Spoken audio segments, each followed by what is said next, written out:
الحمد لله رب العالمين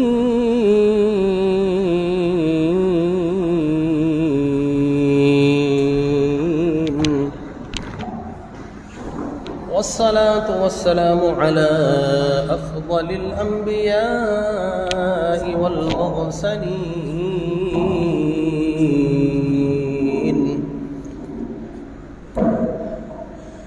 إمام الأولين والآخرين خاتم النبيين محمد وعلى آله وأصحابه أجمعين أما بعد فأعوذ بالله من الشيطان الرجيم بسم الله الرحمن الرحيم ما كان محمد أبا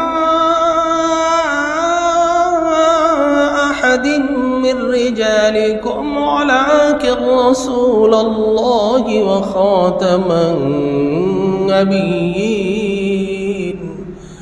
وكان الله بكل شيء عليما صدق الله العظيم وبلغنا على رسوله النبي الكريم الأمين الرؤوف الرحيم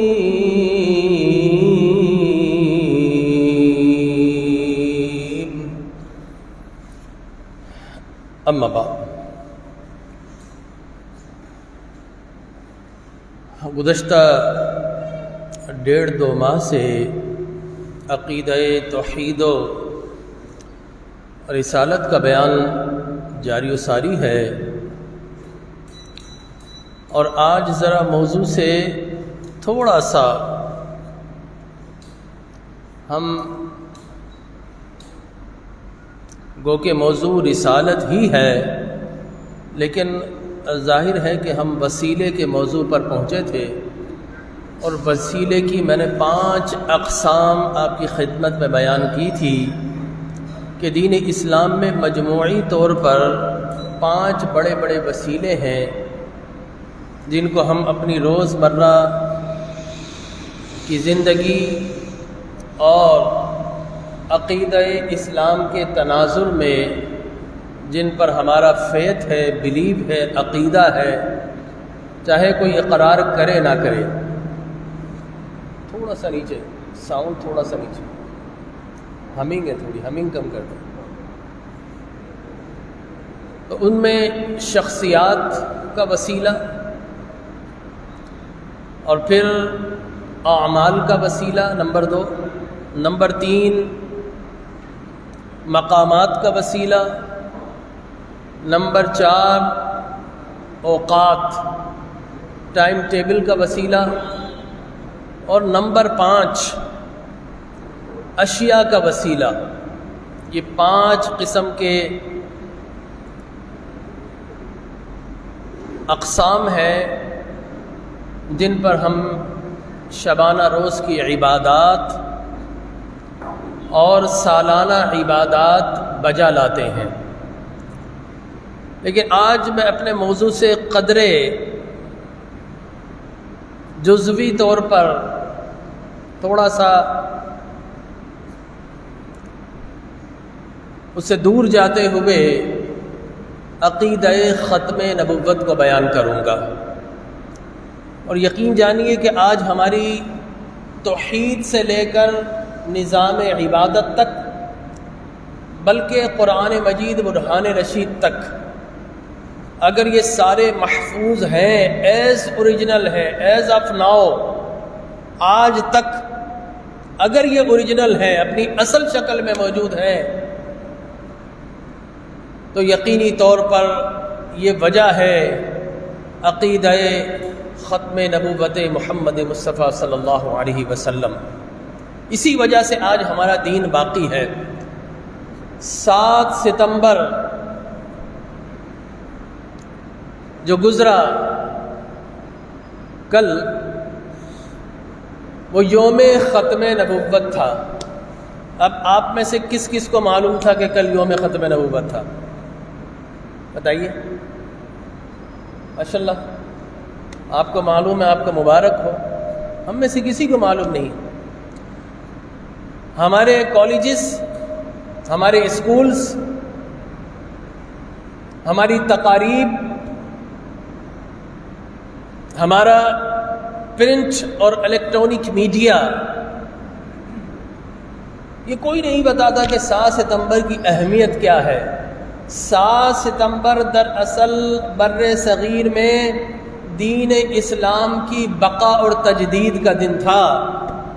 اگر 7 ستمبر کا وہ کارنامہ انجام نہ دیا جاتا تو آج دین اسلام جس طرح ہم بیان کرتے ہیں اس طرح بیان نہ کیا جاتا، یقین جانیے آپ۔ تو 7 ستمبر کی اہمیت اتنی زیادہ ہے لیکن کوئی بتاتا ہی نہیں۔ ہمارا میڈیا شاید ہی کوئی بر صغیر کا گویہ ہو جس کی برسی پر گانے نشر نہ کرتا ہو، شاید ہی کوئی چھوٹا یا بڑا فنکار یا صداکار ہو یا شاعر ہو یا کوئی ادیب ہو جس کی برسی کو ہر نیوز بلیٹن کے اندر اس دن نہ چلایا جاتا ہو۔ لیکن کل 7 ستمبر تھا، 92 نیوز اس کو چھوڑ کر، اس لیے کہ وہ ایسے لوگوں کا چینل ہے جو انلائٹنڈ ہے۔ میرے پیر بھائی ہیں میاں حنیف، تو کرما والا شریف کا فیض ان پر جاری و ساری ہے، لہذا انہوں نے ختم نبوت کی احادیث اور آیات گزشتہ 3 روز سے چلا رہے ہیں۔ لیکن اس کو چھوڑ کر 92 نیوز کو، اور یہ نام بھی جب ہو رہا تھا تو ہم ہی اس میں شامل تھے تجویز کرنے میں، 92 جو عدد ہے 9 اور 2 وہ اسم محمد کا عدد ہے، اور اللہ کی شان دیکھی، پاکستان کو جو ڈائل ملا نا وہ 92 ملا، +92۔ تو اس بات کی دلیل ہے کہ پاکستان بھی محمد عربی کے فیض سے بنا ہے، اس میں نام۔ یہ بہت ساری حکمت ہے لیکن موضوع نہیں، میں اس طرف نہیں جاؤں گا۔ تو اس کے علاوہ کسی اور چینل نے ہائی لائٹ نہیں کیا تو ہمارے بچوں کو کس طرح پتہ چلے گا؟ تو میں نے بہتر جانا آج جمعۃ المبارک میں بتاؤں ختم نبوت کیا ہے، یہ عقیدہ، اس کی بنیاد کیا ہے، اور یہ جاننا بہت ضروری ہے۔ اللہ تبارک و تعالی جل وعلا نے قرآن مجید برہان رشید سورہ احزاب کی مشہور و معروف آیہ مبارکہ، آیت ختم نبوت، جس میں اللہ نے فیصلہ فرما دیا کہ ما کان محمد ابا احد من رجالکم ولکن رسول اللہ، کہ محمد مردوں میں تم میں سے کسی کے باپ نہیں۔ ظاہر ہے کہ حضور کے بچے وہ عمر رجال کو نہیں پہنچے تھے، اور طفالت کی ایج میں جب وہ چلڈرن تھے، بچے تھے، وہ انتقال فرما گئے۔ لہٰذا اللہ نے فرمایا، اور یہ بھی حکمت تھی، اس لیے کہ پچھلے نبیوں کا ہر بیٹا نبی ہوتا تھا، لیکن چونکہ اللہ نے باب نبوت کو محمد عربی صلی اللہ علیہ وسلم پر بند کرنا تھا، اس لیے آپ کے ہاں 4 صاحبزادے ہوئے، قاسم، طیب، طاہر اور حضرت ابراہیم رضوان اللہ تعالی علیہ مجمعین۔ اللہ نے چاروں کو ایام طفولیت میں اپنے پاس واپس بلا کر یہ بتا دیا کہ اگر بیٹے ہوتے اور نبوت نہ ملتی تو ابھی کی شان کے اندر سوال آتا، اس لیے کہ پچھلے نبیوں کا ہر بیٹا نبی تھا۔ لہٰذا اگر آپ کے بیٹے نبی نہ ہوتے تو یقینی طور پر شان میں ایک کوئسچن مارک آ جاتا۔ لہٰذا اللہ نے ان سارے کے سارے بیٹوں کو بچپن ہی میں اپنے پاس بلا لیا اور کہا کہ کوئی رجال، رجل مرد کو بولتے ہیں، کوئی مرد نہیں بن سکے گا، اس لیے نہیں بن سکے گا، اس لیے واپس بلوا لیا کہ اللہ نے قیامت تک کے لیے محمد عربی کے ختم نبوت کا پھریرا لہرانا تھا، اس لیے اللہ تبارک و تعالی نے بلا لیا۔ مردوں میں کسی کے باپ نہیں، وخاتم النبیین، اور نبیوں میں سب سے آخری نبی۔ اب یہ قادیانی گماشتے بولتے ہیں جناب ختم تو مہر کو بولتے ہیں، اس کا مطلب آخری نہیں۔ تو ہم یہ کہتے ہیں کہ مہر بھی دراصل اس وقت لگائی جاتی ہے جب لفافہ بند کر دیا جاتا ہے، مضمون مکمل ہو جائے تو لفافہ بند کر کے مہر لگاتے ہیں کہ اب اس لفافے کے اندر مہر لگ چکی ہے، اب اس کے بعد کوئی اور مضمون شامل نہیں کیا جا سکتا۔ تو آپ مہر مانیں یا آخری مانیں، حضور اکرم صلی اللہ علیہ وسلم اللہ کے آخری نبی بنا کر بھیجے گئے۔ یہ آیا مبارکہ۔ اس کے بعد قرآن کی کئی آیات ربانیہ موجود ہیں۔ اللہ تبارک و تعالی جل وعلا حضور کی ختم نبوت پر بے شمار آیات، الیوم اکملت لکم دینکم واتممت علیکم نعمتی ورضیت لکم الاسلام دینا، کہ لوگوں اللہ نے اپنے دین کو کامل و مکمل کر دیا، کامل و مکمل کر دیا۔ کسی نبی کو یہ آیت نہ مل سکی۔ جب یہ آیت حجۃ الوداع کے موقع پر آئی تو ایک یہودی نے حضرت عمر بن خطاب رضی اللہ تعالی عنہما سے کہا کہ اگر یہ آیت ہمارے نبی پر نازل ہوتی کسی پر بھی تو اس دن کو سیلیبریٹ کرتے ہوئے ہم عید کے دن کے طور پر مناتے۔ حضرت عمر نے کہا میاں تم ایک عید کی بات کرتے ہو، اس دن تو اللہ نے ہمیں تین عیدیں عطا فرمائی تھی۔ وہ دن عرفہ کا دن تھا، عرفہ کا دن ہماری عید کا دن، وہ دن جمعۃ المبارک کا تھا، جمعۃ المبارک عید للمسلمین، مسلمانوں کی عید کا دن، اور وہ دن تکمیل دین، جس کا آغاز آدم علیہ الصلوۃ والتسلیم سے ہوا، اللہ نے اس دن کو محمد عربی پر کامل و مکمل اور کمپلیٹ کیا۔ تو کمپلیشن اور ڈے آف دا کمپلیشن وہ ہماری تیسری عید کا دن تھا۔ لہذا معلوم یہ آیت حضور کی ختم نبوت کی بین واضح دلیل ہے کہ اللہ نے اپنی نعمتیں تمام کر دی۔ وَأَتْمَمْتُ عَلَيْكُمْ نِعْمَتِي وَرَضِيتُ لَكُمُ الْإِسْلَامَ دِينًا، اور اللہ نے قیامت تک کے لیے دین اسلام کو پسند فرما لیا۔ اس لیے آپ دیکھیے انبیاء آتے رہے، اللہ نے کسی نبی کے آنے پر احسان نہیں جتلایا، لیکن چونکہ یہ آخری نبی تھے لہٰذا اللہ نے فرمایا لقد من اللہ علی المؤمنین اذ بعث فیہم رسولا، مومنو تم پر ہمارا کتنا بڑا احسان ہے کہ ہم نے اپنا پیارا حبیب لبیب تمہیں عطا فرما دیا۔ تو اللہ تبارک و تعالی نے جب نعمت عظمیٰ کو بھیجا تو دین کو کامل و مکمل فرما دیا۔ اور پھر اللہ نے فرمایا انی رسول اللہ الیکم جمیعا وما ارسلناک الا کافۃ للناس، قرآن کی 2 آیات۔ لوگ کہتے ہیں نا اللہ ہی کافی، اللہ فرماتا ہاں میں بھی کافی ہوں، کافۃ للناس، سارے انسانوں کے لیے میرا محبوب بھی کافی و شافی۔ یہ قرآن کی آیت ہے، وما ارسلناک الا کافۃ للناس، میرا محبوب سارے انسانوں کے لیے کافی و شافی ہے۔ یہ اللہ کا حکم ہے، الیس اللہ بکاف عبدہ، اللہ بھی کافی ہے اور اس کا پیارا حبیب، اس کا محبوب دانہ قلوب بھی مسلمانوں کے لیے نہیں پوری انسانیت کے لیے کافی و شافی ہے۔ یہ اللہ کا فرمان۔ لہٰذا دیگر انبیاء کرام آئے، ایک خطے کی طرف آئے، کوئی ایک قریے کی طرف آئے، کوئی ایک دیہات کی طرف آئے، کوئی ایک قوم یا نسل کی طرف آئے، کوئی بنی اسرائیل کی طرف آئے، لیکن فرمایا انی رسول اللہ علیکم جمیعا اور کافۃ للناس، اے پیارے نہ آپ زمانی نبی بن کر آئے، نہ آپ علاقائی نبی بن کر آئے، نہ کسی نسل کے لیے نبی بن کر آئے، اے پیارے ہم نے آپ کو ساری کائنات کے لیے، جمی کائنات کے لیے آخری نبی بنا کر بھیجا ہے۔ یہ قرآن کیا ہے مبارکہ۔ پھر فرمائے وما ارسلناک الا رحمۃ للعالمین، پیارے ہم نے آپ کو نبی ہی نہیں بنایا، سارے عالمین کے لیے رحمت بنا کر بھیجا ہے، سارے عالمین کی طرف نبی بنا کر بھیجے گئے۔ تو لہٰذا اب گنجائش نہیں تھی کوئی اور نبی آئے، آیتیں بے شمار ہیں، میں چند احادیث مبارک کر بنیادی گفتگو کروں گا، وقت بڑا مختصر ہے۔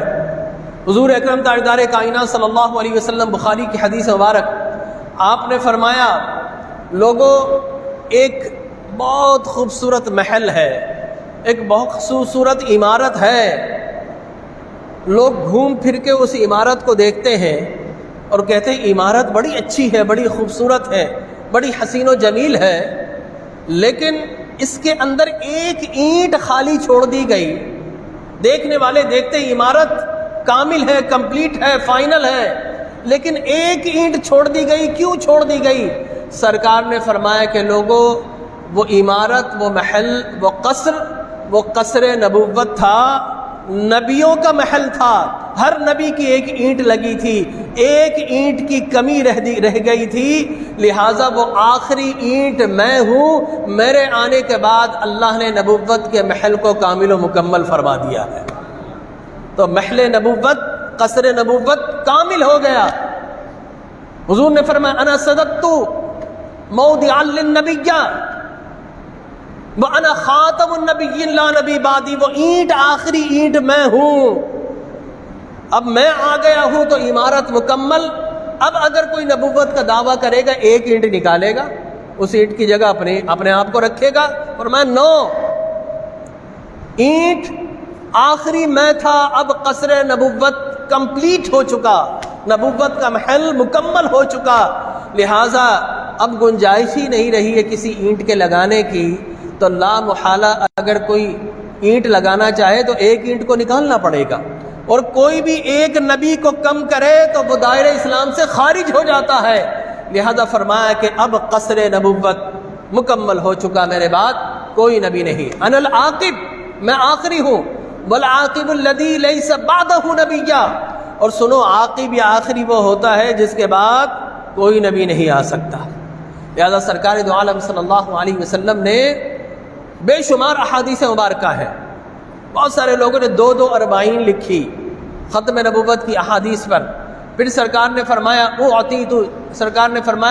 فضلت علی الانبیاء بستہ. اللہ نے دیگر نبیوں پر 6 چیزوں میں مجھے فضیلت عطا فرمائی. صحیح مسلم کی حدیث مبارک. فرمایا اعطیت جوامع الکلم. اللہ نے مجھے ایسا معجزہ عطا فرمایا کہ چند لفظ میں ادا کرتا ہوں اور معانی کے سمندروں کو سمو دیتا ہوں. اس میں ایک لفظ پر تشریح کرتے جاؤ، کتابوں کی کتابیں لکھی جا سکتی ہیں. یہ اللہ نے معجزہ عطا فرمایا. نصرت بالرعب، اللہ نے رعب سے مدد کی. میرا دشمن کئی کلومیٹر دور ہوتا ہے تو اللہ اس کے دل پر ہیبت اور میرا خوف طاری کر دیتا ہے. اللہ نے مجھے یہ فضیلت عطا فرمائی. نصرت احلت لی الغنائم. پچھلی امتوں میں مال غنیمت حلال نہیں تھا، اللہ نے میری امت پر مال غنیمت کو حلال فرما دیا. چوتھی فضیلت جعلت الارض طہورا ومسجدا. اللہ نے پوری کائنات کو، پچھلی امتیں فقط چرچ، کلیسا اور مخصوص عمارتوں میں عبادت کر سکتے ہیں. آج بھی دیکھیے کوئی اپنی عمارت کے بغیر عبادت نہیں کر سکتا. سکھ جائیں گے اپنے ٹیمپلز میں جاتے ہیں، گردوارے میں جاتے ہیں، عیسائی اپنے چرچ میں جاتے ہیں، یہودی اپنے سینیگوگس میں جا کر عبادت کرتے ہیں. اسی طرح ہندو اپنے مندر میں جا کر عبادت کرتا ہے. لیکن فرمایا کہ مجھے اللہ نے یہ فضیلت عطا فرمائی کہ جب نماز کا وقت ہو جائے، میرا غلام زمین کے جس ٹکڑے پر موجود ہو اور وہ کعبہ کی جانب رخ کر کے رکوع و سجود کرتا ہے، اللہ زمین کے اسی ٹکڑے کو اس کے لیے باغ بھی بنا دیتا ہے، مسجد بھی بنا دیتا ہے. یہ فضیلت عطا فرمائی. اور فرمائے ارسلت الی الخلق کافہ. 5ویں فضیلت یہ کہ اللہ نے مجھے ساری مخلوق، پھر کافہ آ گیا، ارسلت الی الخلق. یہاں پر خلق ہر قسم کی، انسان بھی، جانور بھی، بہائم بھی، زمین و آسمان بھی، پوری کائنات. فرمائے ارسلت الی الخلق کافہ. میں کافی ہوں کس کے لیے؟ رسول ہونے میں ساری مخلوق کے لیے. اللہ نے مجھے کافی بنایا ہے. اور پھر آخری بات ختم بہ النبیون. اللہ نے مجھ پر نبوت کا اختتام فرما دیا ہے. نبوت، prophethood has been closed on me. اللہ نے نبوت کا سلسلہ مجھ پر بند کر دیا ہے. میرے بعد کوئی نبی نہیں آ سکتا. بے شمار احادیث مبارکہ آقا کریم علیہ الصلوۃ والتسلیم نے فرمایا کہ لوگوں سنو، میں آخری نبی ہوں اور میری مسجد نبی کی مسجد ہونے میں آخری مسجد ہے. میرے بعد اور کوئی نبی نہیں آئے گا. پھر فرمایا کہ اگر میرے بعد نبی ہوتا تو عمر ہوتے، لیکن میرے بعد کوئی نبی نہیں. حضرت علی سے کہا کہ علی تمہارا مقام ایسا ہی ہے جب موسیٰ علیہ السلام کے لیے ہارون کا مقام، لیکن میرے بعد کوئی نبی نہیں ہے. جب علی اور عمر نبی نہیں بن سکتے تو سمجھ جائیے کوئی جھوٹا غلام احمد بنے تو غلام بن بھائی احمد کا. تو احمد بننے کی کوشش کیوں کر رہا ہے؟ کوئی عبداللہ نام رکھے اور کہے کہ میں بھی اللہ ہوں، ایسا ممکن ہے؟ عبداللہ کا مطلب ہے اللہ کا بندہ، تو بندہ بن۔ اسی طرح غلام احمد کا نام آنا ہے احمد کا غلام۔ او بھائی تو غلام بر آقا کے برابر آنے کی کوشش نہ کر۔ غلام احمد رکھا ہے اور بننے لگا ہے احمد مجتبیٰ، محمد مصطفیٰ۔ لہذا یاد رکھیے یہ سارے جھوٹے ہیں اور کذاب ہیں۔ قرآن کی کئی آیات اس بات کی شاہد ہے۔ کون گئے؟ اللہ تبارک و تعالی جل وعلا نے ختم نبوت کا معاملہ ایسا ہے کہ اللہ تبارک و تعالی نے حتمیت اور قطعیت کے ساتھ اس کو بیان کر دیا۔ چلے میں جلدی بیان کر دوں۔ رسول مکرم صلی اللہ علیہ وسلم کے زمانے ہی میں یہ فتنے آغاز ان کی بگننگ ہو چکی تھی، اور حضور اکرم تاجدار کائنات صلی اللہ علیہ وسلم نے کچھ لشکر بھی روانہ کیے، جن میں سے حضرت موسیٰ اشعری رضی اللہ تعالی عنہ اور حضرت معاذ بن جبل کی قیادت میں حضور اکرم صلی اللہ علیہ وسلم نے یمن کے مقام پہ ایک شخص تھا اسود عنسی، اس نے نبوت کا جھوٹا دعویٰ کر دیا تھا۔ تو رسول مکرم صلی اللہ علیہ وسلم نے سرکوبی کے لیے لشکر بھیجے، اور وہ ایک شخص تھا اسود عنسی، وہ گدھے کے ساتھ کرتب کیا کرتا تھا۔ لوگ جمع ہو گئے، جب دیکھا کہ میرے فالوور زیادہ بن گئے، میرے ساتھ آ کر کھڑے ہو گئے، تو اس نے آہستہ آہستہ نبوت کا دعویٰ کر دیا۔ سرکار کا آخری زمانہ، آپ نے اس کی سرکوبی کے لیے لشکر روانہ کیا، اور پھر یہ یمن کا واقعہ ہے، حضور مدینہ میں موجود تھے، اور پھر آپ نے ایک دن بتایا کہ اللہ کا شکر ہے، وہ ٹیلی فون نہیں آیا، کوئی موبائل فون نہیں تھے اس زمانے میں، آنے جانے میں کئی دن لگتے تھے، لیکن اسی لمحے سرکار نے بتا دیا کہ اللہ کا کرم ہے، اسود عنسی ہلاک ہو گیا اور فیروز کامیاب ہو گیا۔ فیروز وہ مجاہد ختم نبوت تھے کہ جنہوں نے اسود عنسی کا قلع قمع کیا، واصل بجہنم کیا۔ لہذا اس کا آغاز حضور اکرم صلی اللہ علیہ وسلم کی حیات مقدسہ سے ہو چکا تھا۔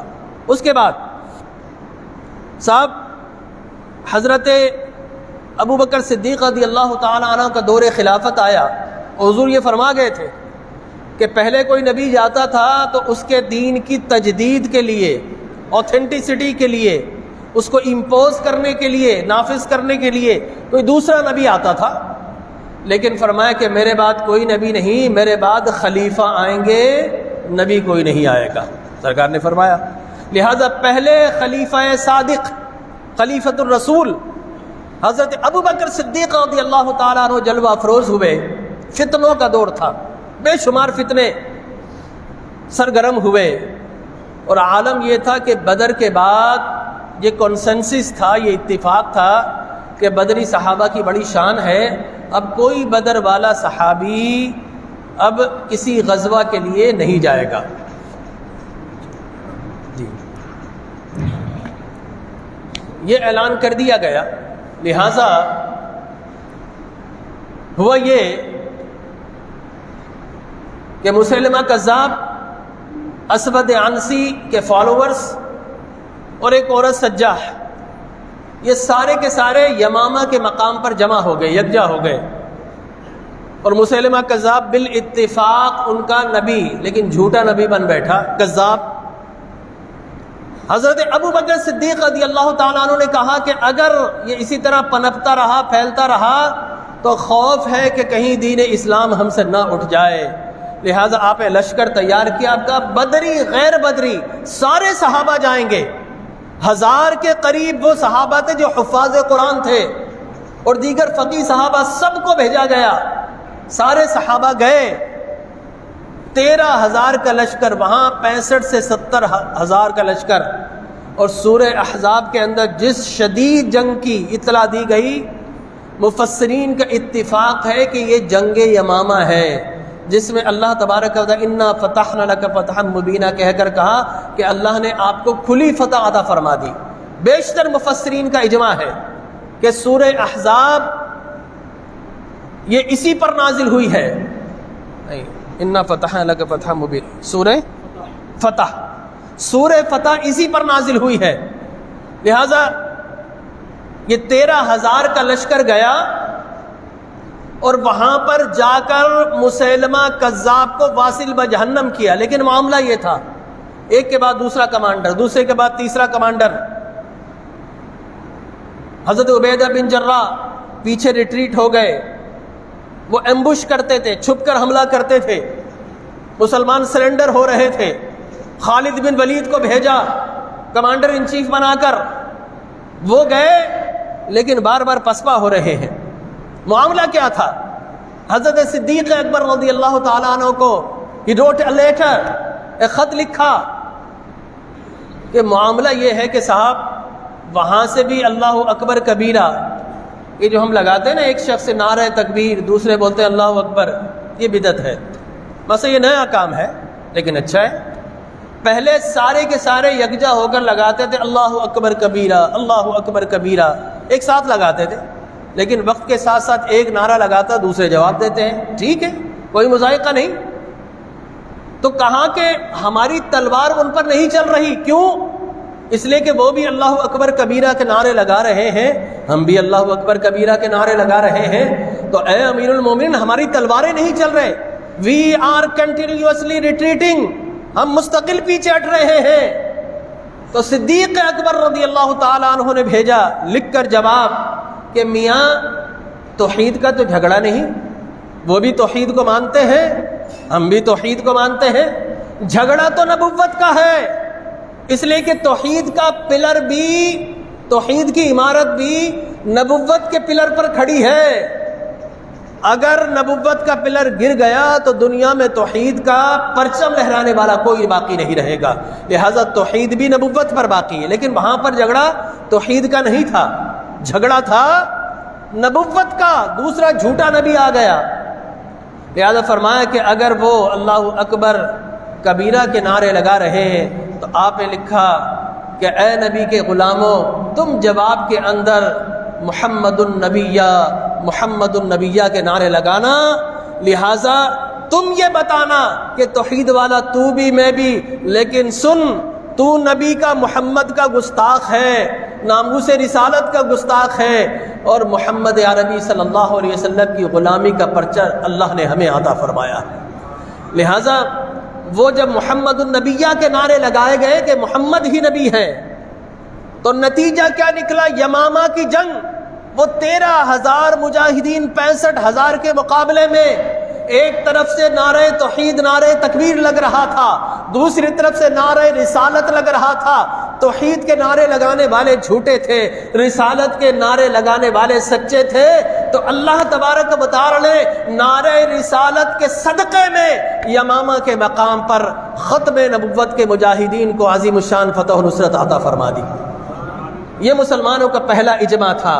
دیکھیے وہ نعرہ ایسا لگایا گیا کہ میرا ذن ہے، میرا ذوق ہے کہ وہ نعرہ ایسا تھا کہ مجاہدین بھی خوش ہو رہے تھے، اپنے مزار میں خاتم النبیین بھی خوش ہو رہے تھے، اور عرش پر استوا کرنے والا رب کائنات بھی خوش ہو رہا تھا، فتح و نصرت عطا فرما دی۔ یہ پہلا کانسنسس تھا مسلمانوں کا۔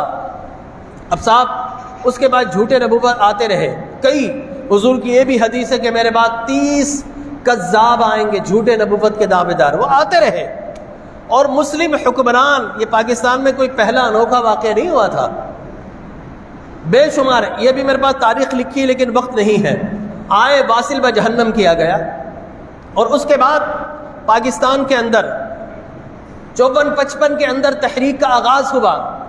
لاہور میں مسجد وزیر خان، آپ کو پتہ ہے ظفر اللہ جس کو انگریزوں نے سر کا خطاب دیا، یاد رکھیے جتنے بھی سر کے خطاب جس کو ملے وہ انگریزوں کے غلام تھے، انہوں نے انگریزوں کی خدمت کی ہے، کوئی بڑے سے بڑا نام لے لیجئے، انگریز نے مولانا فضل حق خیر آبادی کو سر کا خطاب کیوں نہیں دیا؟ اتنے بڑے عالم، اس لیے نہیں دیا کہ 1857 کی جنگ آزادی میں مولانا فضل حق خیر آبادی نے جہاد کا فتویٰ دیا تھا انگریزوں کے خلاف، انہیں سر کا خطاب نہیں ملا، اور انہیں جزائر انڈیمان، یہ سری لنکا اور انڈیا کے مقام پہ ایک جزیرہ کالا پانی، یہ جو گوانتا ناموبے ہے، یہ کوئی آج کی بات نہیں، یہ برین چائلڈ ہے برٹشرز کا، وہ ایسے جزیرے بناتے تھے جہاں ان کا لا نہیں ہوتا تھا اور وہاں اپنے قیدیوں کو لے جا کر ڈال دیتے تھے.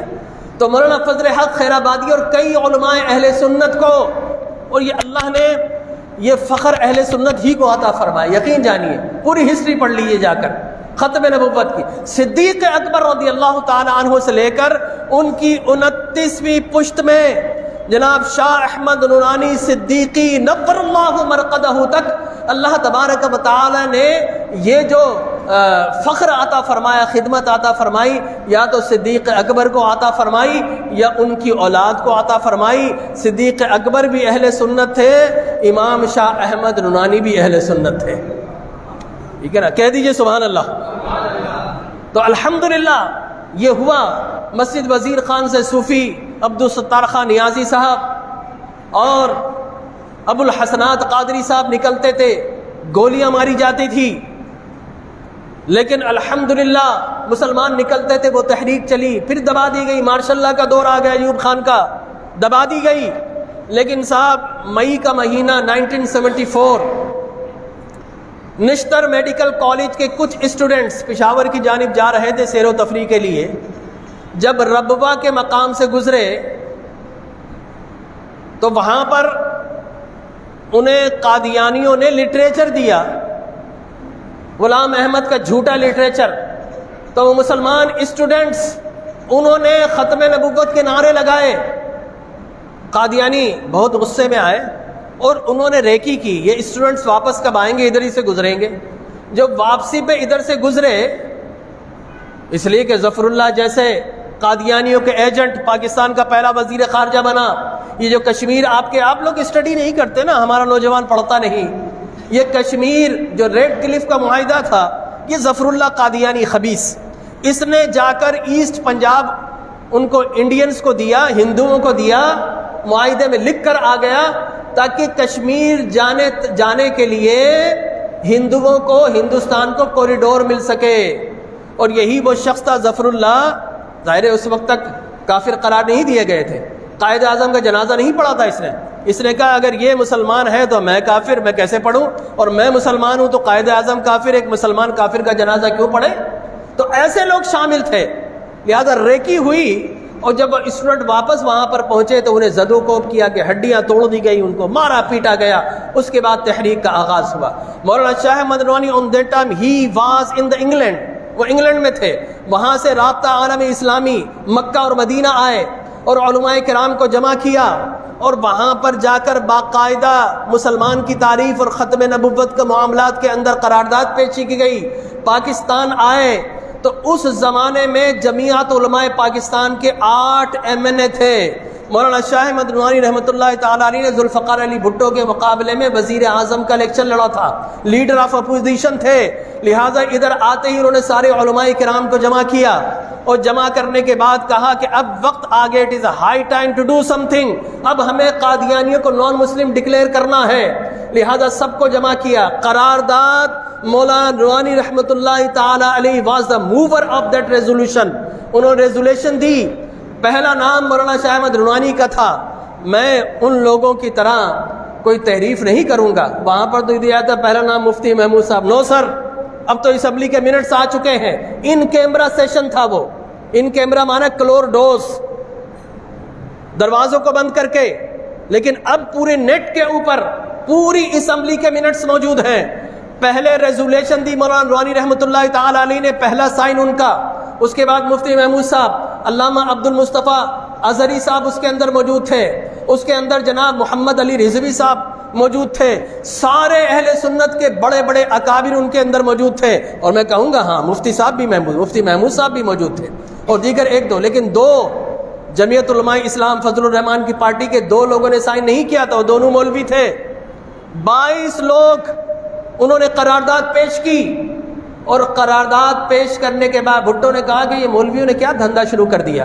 تو مولانا نورانی رحمۃ اللہ تعالی علیہ نے کہا کہ میاں یہ بتا، اگر آج کوئی بیٹھ کر دعویٰ کر دے کہ Bhutto prime minister of Pakistan نہیں، میں پرائم منسٹر آف پاکستان ہوں، تو لوگ کہیں گے پاگل ہے، دیوانہ ہے. لیکن پاگل بھی نہیں، دیوانہ بھی نہیں، سمجھدار ہے، ذی شعور ہے اور دانشور ہے، اس کے ماننے والے بھی موجود ہیں. تو تم کیا کرو گے اگر وہ تحریک چلا دے؟ بھٹو نے کہا ہاؤ اٹ از پاسبل، یہ ممکن نہیں ہے۔ کہا جب یہ ممکن نہیں، ایک آئین اگر تجھے وزیر اعظم بناتا ہے تو سن، محمد عربی کو کسی آئین نے وزیر اعظم نہیں، خاتم النبیین نہیں بنایا، بلکہ محمد عربی کو کائنات کے خدا نے خاتم النبیین بنایا ہے۔ لہٰذا آرگومنٹس دیے اور باقاعدہ 13 دن ان کیمرہ سیشن ہوا، اور اس کے بعد باقاعدہ یحییٰ بختیار پلیٹ کرتا تھا ادھر سے کوئسچن لے کر، قادیانی مرزا غلام ناصر قادیانی اس کا پوتا، وہ جناب وہ آرگومنٹس اس سے ہوئے۔ وقت تقریباً ختم ہے، 2 منٹ بس لے کر گفتگو ختم کرتا ہوں۔ آرگومنٹس جب ہو رہے تھے، میرے والد صاحب نے PhD کیا مولانا شاہ احمد نورانی رحمۃ اللہ تعالیٰ علیہ کی ذات پر، شخصیت پر، تو بڑی تحقیق کے ساتھ مولانا نورانی فرمایا کرتے تھے اور دیگر اکابرین بھی کہ جب کوئسچن آنسر ہو رہے تھے، غلام ناصر قادیانی سے جو پوتا تھا غلام احمد قادیانی کا، تو اسمبلی کا جو ہال ہے وہ فلی پیکڈ ہوتا ہے، وہاں پر کوئی ہوا داخل نہیں ہوتی، کمپلیٹ پیک ہوتا ہے۔ لیکن کہا کہ نہ جانے کہاں سے ایک کوے جیسی شکل کا ایک پرندہ اڑتا ہوا آیا، اور جب اس نے کہا، اپنے دلائل دے رہا تھا، تو اس نے اوپر سے اتنی بڑی بیٹ کی کہ اس کا چہرہ، اس کا سر، اس کا چہرہ، سارے کپڑے، ایسا لگتا تھا کہ کسی ہاتھی نے کئی مرتبہ حق دیا ہے۔ اتنی بڑی بیٹ کی کہ اللہ تبارک و تعالی نے اسمبلی کے فلور پر اس کے منہ پر کالک مل دی، اور مسلمانوں کی زبان سے ختم نبوت کے نعرے بلند ہو گئے۔